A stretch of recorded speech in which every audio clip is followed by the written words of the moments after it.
5 साल बाद अबीरा की बेटी के गाने को सुनकर उड़ जाएंगे विद्या के होश और यहीं पर आएगा सीरियल ये रिश्ता क्या कहलाता है में जबरदस्त ट्रैक। जी हाँ दोस्तों, अब शो के अपकमिंग ट्रैक में अब आप देखेंगे कि जहां रूही की प्रेगनेंसी की खबर से विद्या फूले नहीं समाएगी और उसके खुशी के ठिकाने नहीं रहेंगे, क्योंकि फाइनली उसे वो खुशी मिल ही जाएगी जो अरमान और अबीरा उसे चाहकर भी नहीं दे सकते थे। तो वहीं रूही पर अपना प्यार दुलार लुटाते लुटाते विद्या ये तक भूल जाएगी कि चाहे वो माने या ना माने, लेकिन अब अबीरा उसकी बहू है। जहां विद्या अपनी नाराजगी के चक्कर में अबीरा को बात बात पर नीचा दिखाएगी, उसकी बेइज्जती करेगी और इतना ही नहीं, हद तो जब पार हो जाएगी जब विद्या गुस्से में अबीरा को धक्का मार देगी, जिसके चलते अबीरा हो जाएगी खतरनाक हादसे का शिकार। वेल, शो के अपकमिंग ट्रैक में आप देखेंगे कि जहां अबीरा को जिंदगी और मौत के बीच लड़ता देख अरमान की आंखें खुल जाएंगी और उसे समझ आ जाएगा कि विद्या की नाराजगी के चक्कर में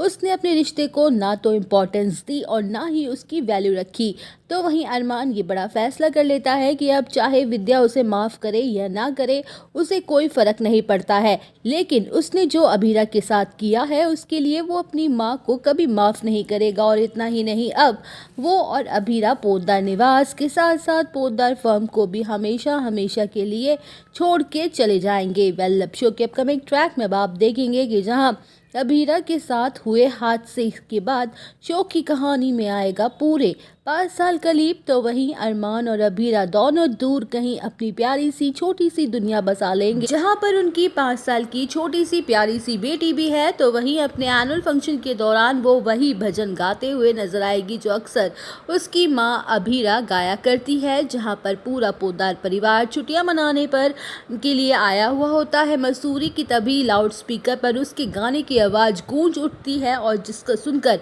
उड़ जाएंगे पूरे पोद्दार परिवार के होश। तो वही विद्या तो उस आवाज को सुनकर पागल सी ही हो जाएगी और उसकी आंखों के सामने बस अबीरा और अरमान का चेहरा ही दिखाई देने लग जाएगा। जहां विद्या जैसे ही उस आवाज का पीछा करते करते ऑडिटोरियम पहुंचेगी कि तभी उस बच्ची को देखकर गाते हुए उसकी उड़ जाएंगे विद्या के होश।